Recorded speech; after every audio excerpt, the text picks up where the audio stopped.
Oh, good. Perfect. Okay, sweet. So listen. So one day Jesus was preaching a sermon.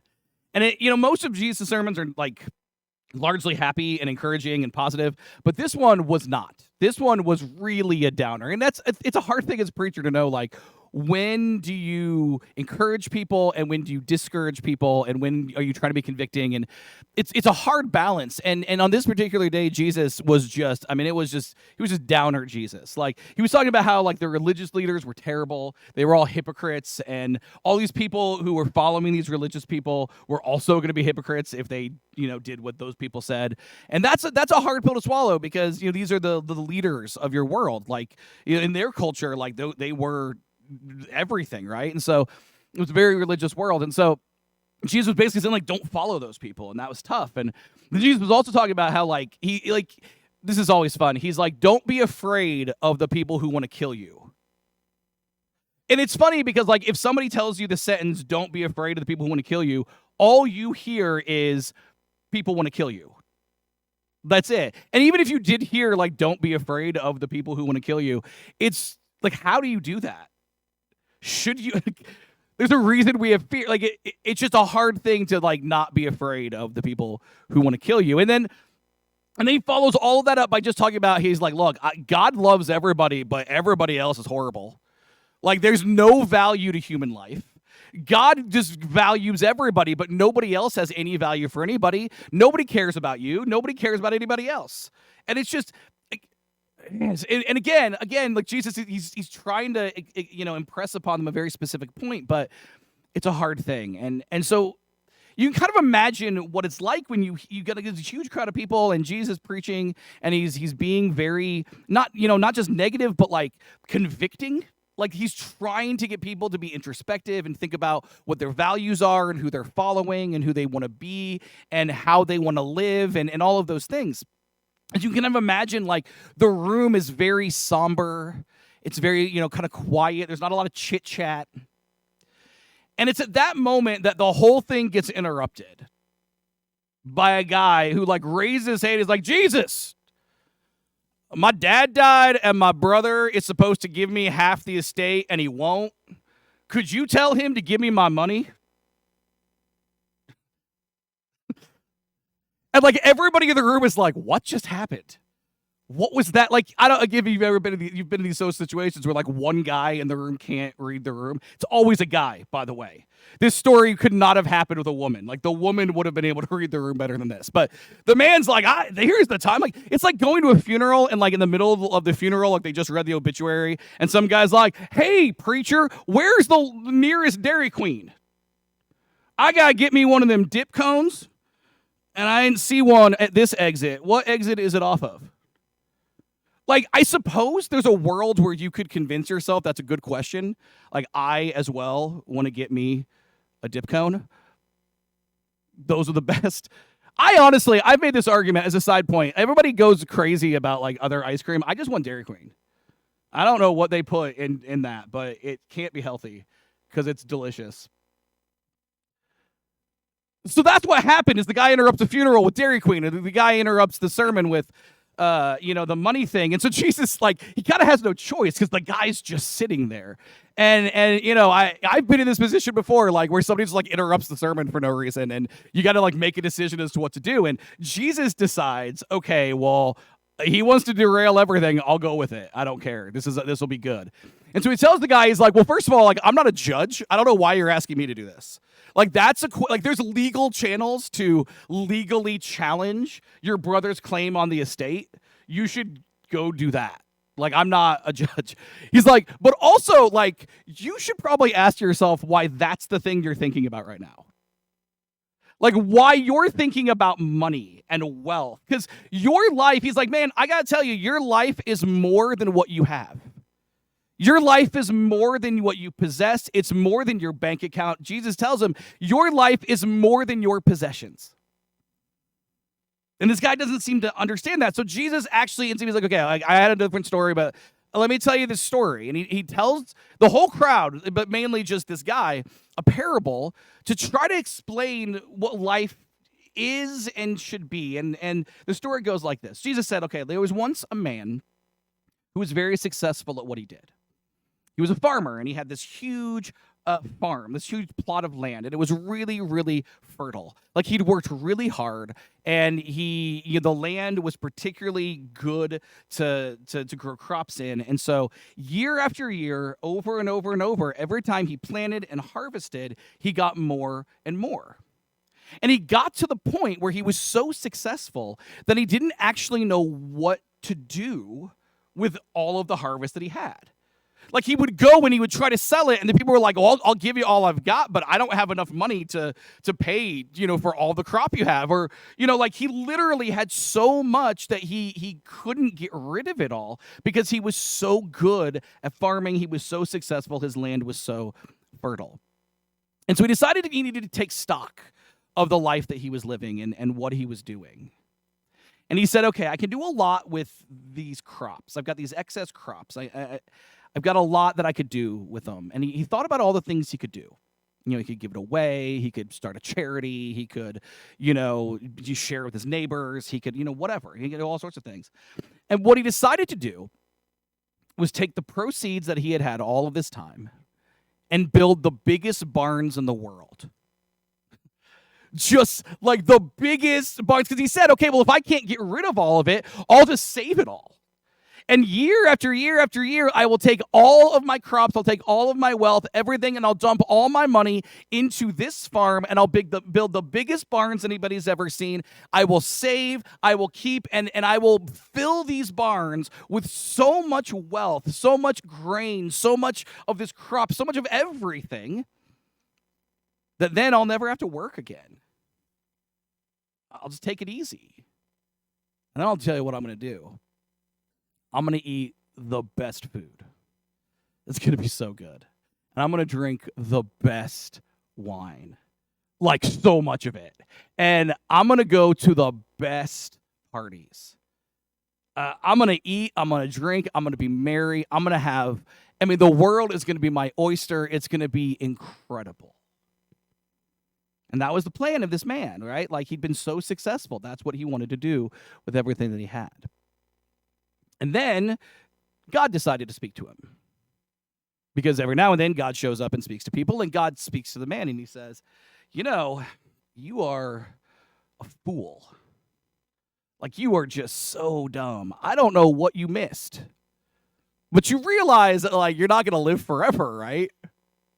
Right? Like, if you just hoard all this stuff, what happens after you die with it? Like, good job, you had all this stuff, and now you're dead, and that doesn't matter, right, where you're going. He said, in fact, I'll tell you what, you're actually going to die tonight. All this life that you've lived, this whole time, like, I'm going to give you a heart attack. It'll be fun. You'll like it. I'm going to give you a heart attack. You're going to die, and then you're going to learn that you wasted all of this. Because at the end of the day, all of this hoarded wealth that you have, it means nothing. Because you're just a guy who's here for a little bit who's going to die. Again, it's a happy story. Like I said, the sermon was not a happy one. And Jesus actually tacks something on the end. He says, look, that story is true, but it's also true for everybody. Right? He said, because that's how it is. Everyone is a fool who hoards wealth in this world and thinks nothing about being rich in his relationship to God.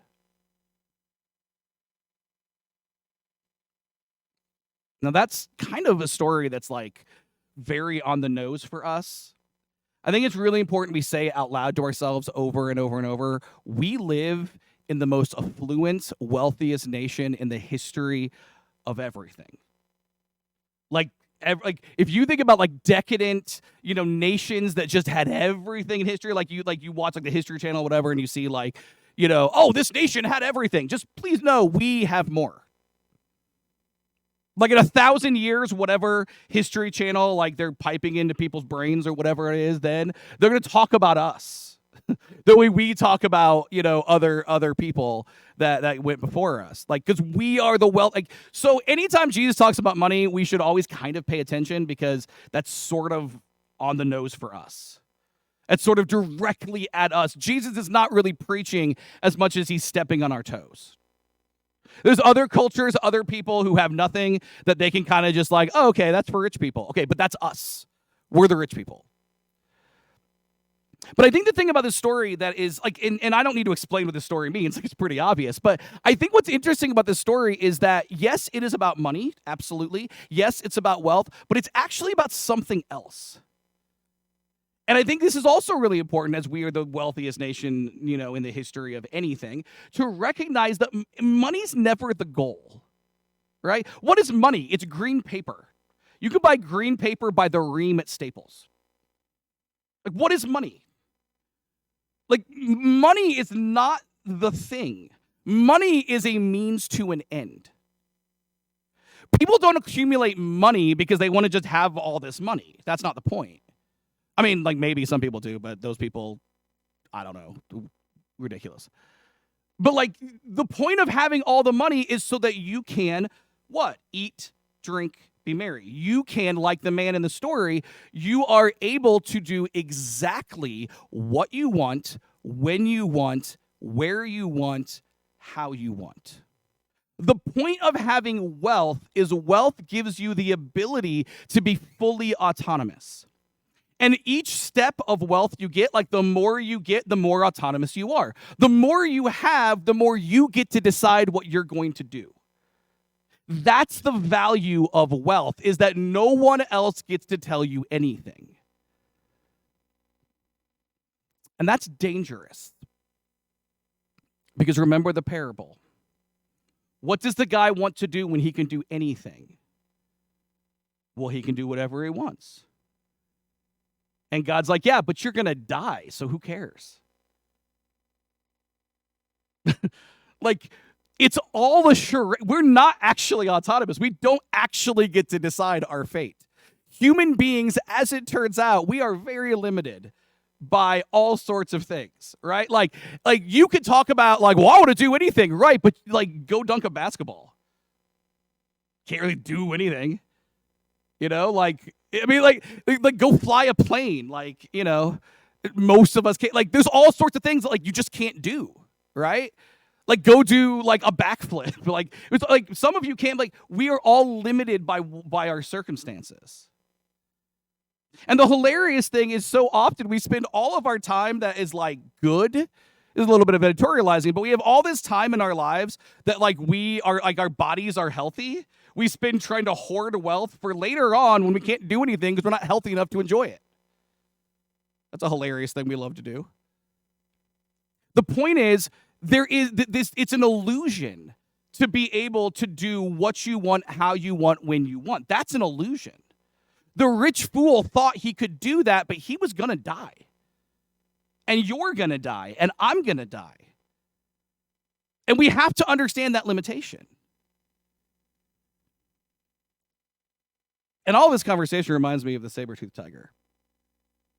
All of it. Saber-toothed tiger's great. Man, it's super fun. Saber-toothed tiger, you want to get patriotic, is an American animal. Right here in the US of A. Like, it's a West Coast guy, but, like, it's an American animal. We've been talking about, like, these other animals that are kind of all over, but, like, the saber-toothed tiger is just, it's right here. And you think, like, when we picture a saber-toothed tiger, a saber-toothed cat, I'm going to use them interchangeably. They're probably not interchangeable, but I'm going to do it. Because I try to not say saber-toothed tiger, but I can't. So whatever. The saber-toothed big cat. It's one of those things that, like, in our minds, we just think of, like, a lion with huge teeth. That would be scary enough because lions are pretty terrifying, and the huge teeth are, these, like, almost foot-long, razor-sharp knives, right? But that's actually not, in fact, what they are. As it turns out, the saber-toothed cat was double the size of the largest tiger we've ever seen. This thing was more like, we call it a cat because that's what it was, like, but in our heads, you should think of, like, a saber-toothed bear. Because that's the size of this thing. And it's also kind of the shape of it. It's, like, real stocky. It's all muscle. The back legs were a little bit shorter than the front legs. Like, it was just this, like, huge killing machine. And it was designed to do nothing but kill. That's all. That's what every part of its body was built to kill, and kill brutally and kill quickly. right? It was an ambush animal, right? So you would never even know it was coming. You would just kind of walk by and like it would just kill you and attack you, just jump out and just like with one bite rip your throat out. And I say you, I don't really mean you. Like, I don't know how many people it killed, but like probably a good amount. But those were probably idiots who were like poking it.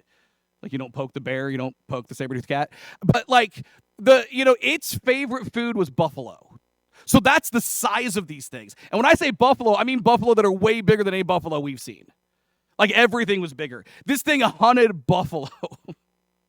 And it would kill them with like one bite. Here's the scariest thing about the saber-toothed cat. This is a really fun fact that will keep you up at night. This is my favorite thing. So we get a lot of our information about saber-toothed cats from the La Brea tar pits in Southern California. Big tar pit.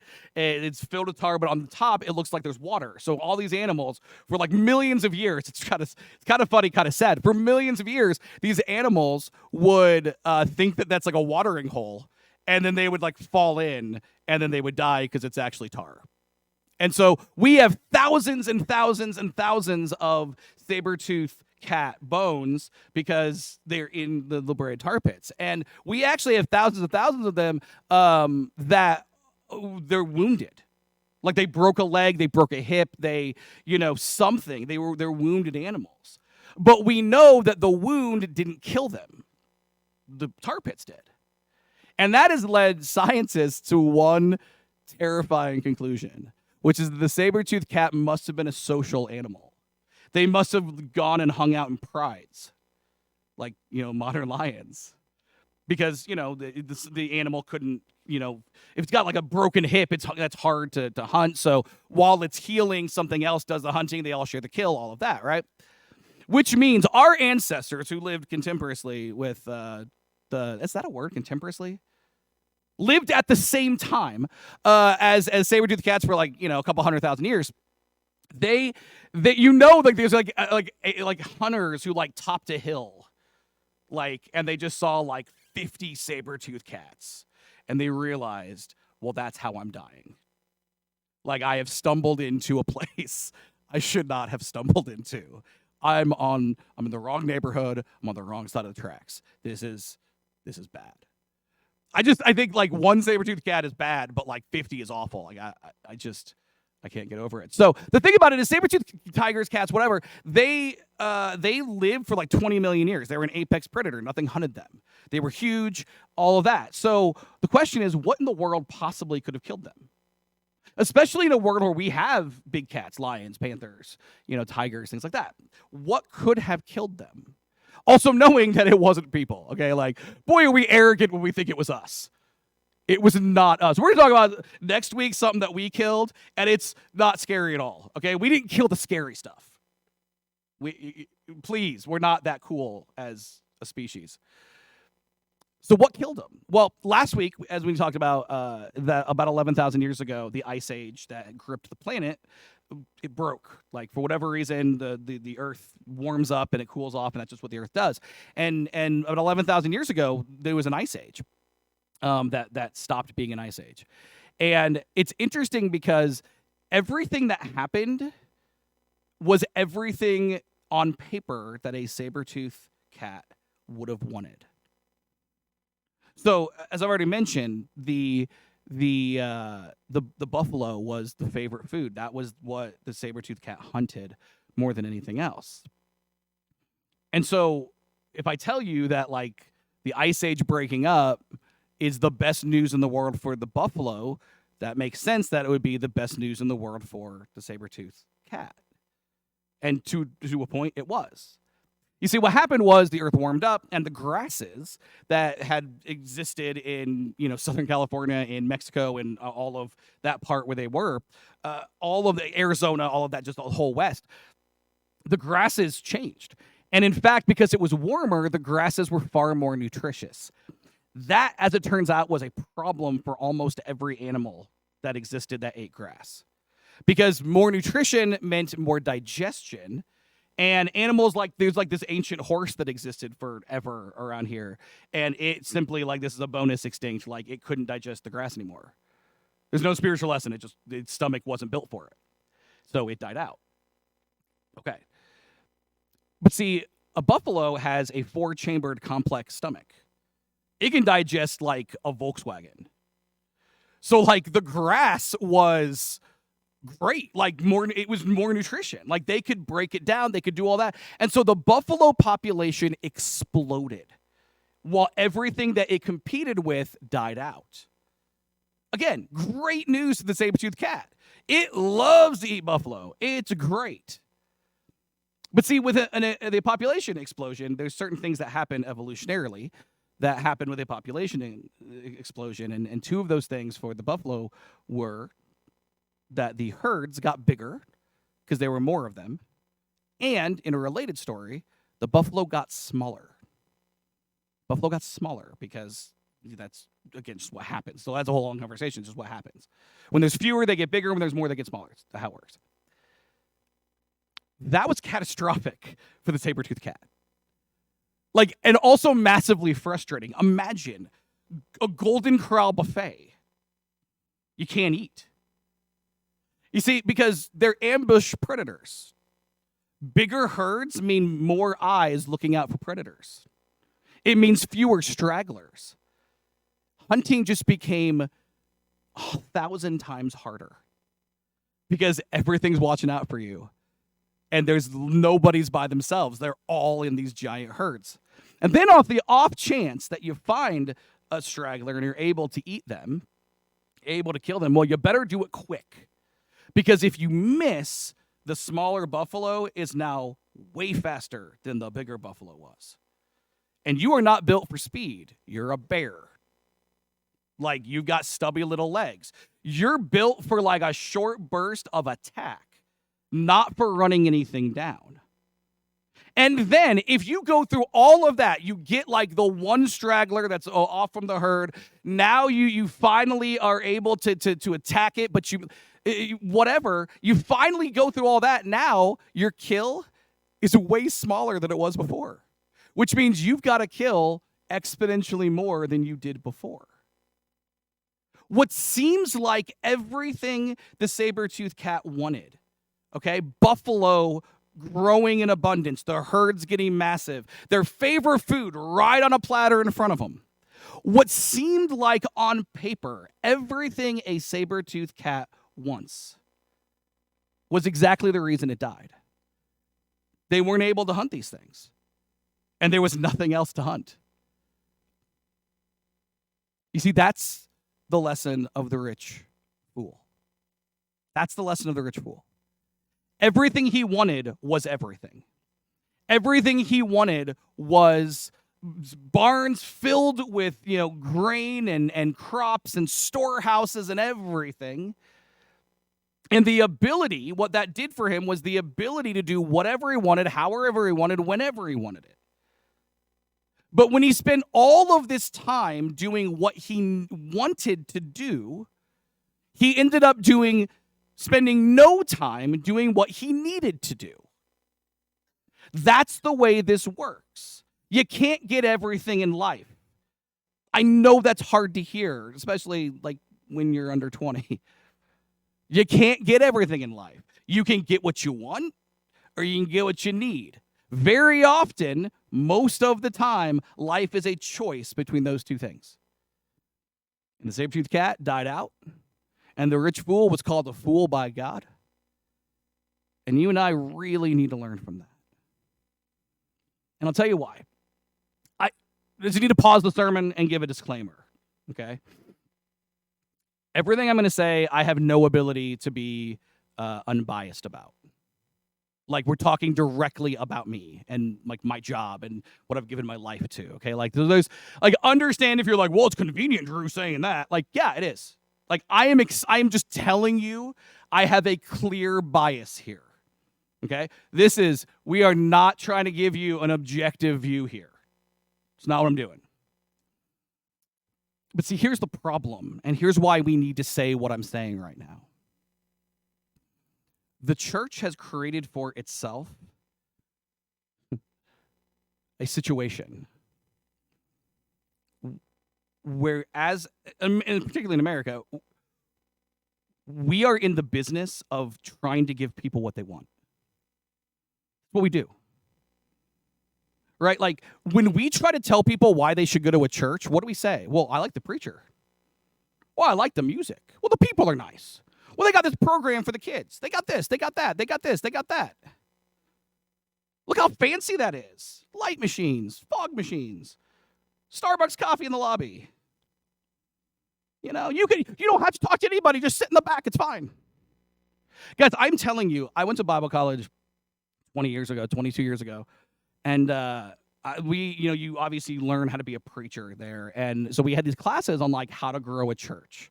Obviously, if you guys look around, I did not do well in those classes. Okay? It was not. But I remember this class. That we had. It was talking about like church growth. And one of the books that we read, like one of the assigned texts, was a book about how everything you need to know about church growth is about having the right parking lot. Nothing about Jesus, nothing about the gospel, nothing about like correct theology, nothing like all the things that like you might want to choose a church for. None of that. It was, well, is your parking lot spacious but not too spacious? Because it needs to be big enough for lots of people, but if it's too big, people will think that there's nobody there. You see? And you got to have specific lanes for people to drive in, because otherwise you'll have traffic problems, and everybody hates traffic. You don't want to have traffic problems. I'm talking, this is like a 300-page book about parking lots. And like, I don't know a lot, but I remember being like, this is the dumbest thing. Like, this is not what I signed up for. But actually it is, because that's what we do in the church. The church in America specifically, we are just we're just Walmart, like baptized in Jesus-y language, right? Like this is just a consumeristic thing for so many people. For the church at large, we're just selling people a product. And then there's all the people that are like, well, I don't want to be a Christian. And we're like, how dare you? I got to tell you, between you and me, seeing a lot of the consumeristic selling you a product churches that are out there, I don't want to be a Christian either if that's all there is. I got enough people selling me enough stuff. And so what ends up happening is one of two things happens, right? Either people, they church shop. Everybody just keeps looking around. Like you visit all these churches, looking for the right mix. And what happens is either you find what you're looking for, everything you want. But then there's the parable of the rich fool we just talked about, right? Because what you want is not always what you need. And so then you end up with everything you want, which means you usually have to choose. And okay, that's not good.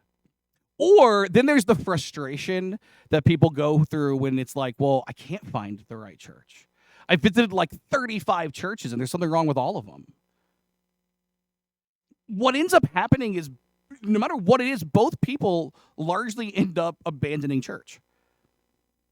Because either they got everything they wanted or they didn't get everything they wanted. But the reality is we're trying to sell them a product. It's the wrong product. People get bored, guys. Like people get bored. You remember the Cabbage Patch doll? People were like selling their houses for a Cabbage Patch doll. People were literally like fighting people with brass knuckles and baseball bats in malls for a Cabbage Patch doll. When's the last time a kid was like, I want a Cabbage Patch doll for Christmas? Like 1987.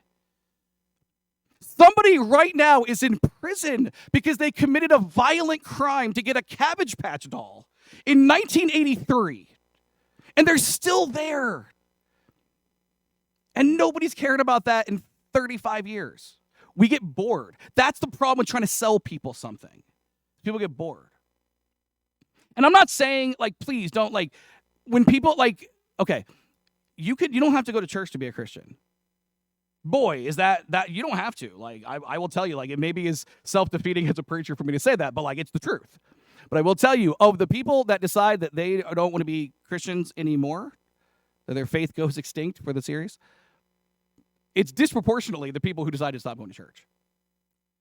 You can do it, but it doesn't always work, or even usually work. The reality is we have this problem. There's a reason Jesus said this, to this man. We are like that guy.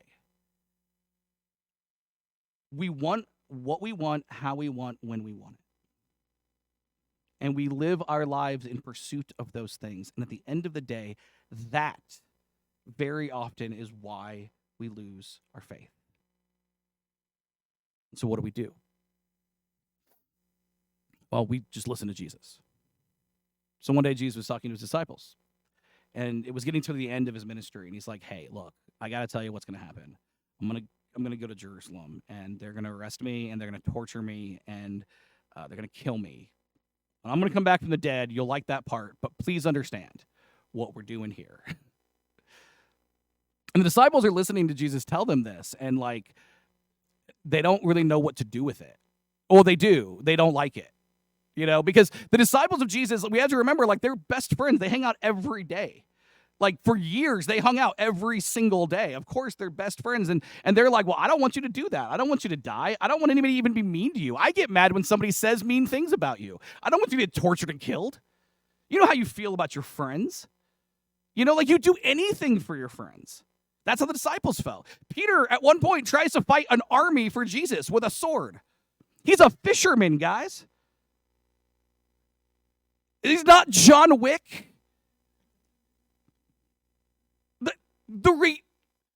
Like, it's ridiculous, but it's kind of inspiring, right? Like, that's what friendship looks like. Friendship is, I will fight that army with a sword as a fisherman because I love you and you're my friend. And so Jesus says, like, I'm going to die, and they freak out. And so that's when Jesus says one of the harder things that he ever told anybody. It's in the Gospel according to Mark, chapter 8. It says, then calling the crowd to join his disciples, Jesus said, if any of you wants to be my follower, you must give up your own way. Take up your cross and follow me. If you try to hang on to your life, you will lose it. But if you give up your life for my sake and for the sake of the good news, you will save it. And what do you benefit if you gain the whole world, but you lose your whole soul, your own soul? Okay, that's a lot of tough stuff there. And we're not going to cover all of it because, you know, that's a lot of tough stuff. But let's cover, I think, maybe the hardest. You see, that's the funny thing about religion. It's a funny thing, like, the big concepts were like, oh, yeah, I can accept that because, like, they're not very practical. Like, you guys are not going to die on a cross. No one in this room is dying on a cross. So, like, for one, if not, like, even if you die at the hands of the government or whatever, like in some post-apocalyptic weird situation, they're not going to put you on a cross because, like, that's not how we do things anymore. So, like, there's a point where I can be like, yeah, take up your cross, and we can make it like a metaphor or whatever. It wasn't a metaphor, but we make it a metaphor. Okay, so that's kind of easy. But I think the hardest part of this sentence or this passage is, if any of you wants to be a follower, you must give up your own way. Because let's be honest, you like your own way. I like my own way. The other translations of the Bible say deny yourself. I don't want to deny myself anything. I'm not in the business of denying myself anything. This week, I took a box of Girl Scout cookies, peanut butter patties. Carrie, I need more. I took this box, and I opened it, and it was like 9:30 at night. And at like 9:42, that box was gone. All of it. I am not a man who likes to deny himself anything. Okay? And yet that's what Jesus is saying. If you want to be my follower, deny yourself. Here's why. Jesus doesn't want us to be unhappy. Jesus understands that we don't get everything in life. We very often have to choose what we want versus what is something we need. And if we are constantly out here running for our own selves, if we want our own way, that does not leave room for the will of God. That does not leave room for what Christ wants in our lives. If my entire pursuit as a Christian is what I want, then where is there space for what Jesus wants? And sometimes it's really hard. And sometimes it's impossible. But we have to understand that the stakes are do you want to have faith or not? This kills people's faith. Wanting what they want, how they want it, all of it kills. Always getting what you want Does not, like, nobody raises their children and just gives them everything they want, right? Like, nobody does that. Nobody goes to work and you just do whatever you want. And yet then we become Christians. We're like, well, I'll just do whatever I want. Where the Spirit of the Lord is, there's freedom. Like, most abused passage of the Bible. Like, that's not healthy.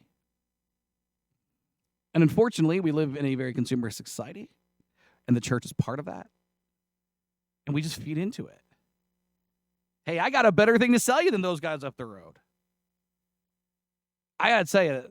Like, this is not me bragging. I'm just telling you what my answer is. I've had people ask me, why should I go to this church? And I've told them, I don't know that you should. You should go to this church if this is where you can grow and be the person God wants you to be. And if it's not here, go somewhere else. That's the answer. That should be all of our answer. Forget the parking lot. And if you're here because of the parking lot, oh my goodness, stop it. Oh my goodness. I would love, as a total aside, I would love to like look that book back up and see who wrote that and stuff. But I threw it away. Like, I kept most of my college books, but I didn't keep that one. That one got chucked. We are called to follow a Savior who knows better than us. God knows better than you. Jesus knows better than us. And so we are called to deny ourselves, to put aside our own way and choose Christ's way. And when we do that, our faith becomes rock solid because it's not based on anything that changes. It's not based on anything that is like a mood or a whim, or it's based on the God of this universe who made us, who loves us, who's with us, and has saved us. This morning we're in our third week of our series called Extinct. And as we talked about the saber-toothed cat, the most terrifying creature to ever grace this United States, I think. At least, like, I only know like 4, but like, the scariest of that. We learned this lesson from the rich fool and Jesus and all this stuff. Here we go. God knows what we need better than we do, so faith means trusting his ways and not our wants. God knows what we need better than we do, so faith means trusting his ways, not our wants. We're going to sing a song. We offer an invitation each and every week to take God up on this, not to do the things that we want to do, but instead to take God up on his promise that he knows better than we do. The Bible teaches that we repent to be baptized. That sounds like 2 things. It's one. In repentance, we are committing to change. In baptism, we are aligning that change with Christ. Just as Christ was dead, buried, and raised, we ourselves are dead, buried, and raised, metaphorically, spiritually, in reality, eternally. If you've never made a decision, we got a nice warm baptistry, all sorts of folks who can do that. Let's talk. If you're an immersed believer in Christ, you're looking for a perfect church home, I promise you it's not here. I sort of just told you, like, dirt on the church. Sorry. Like, it's not here. I'm not good at my job. So, that's fine.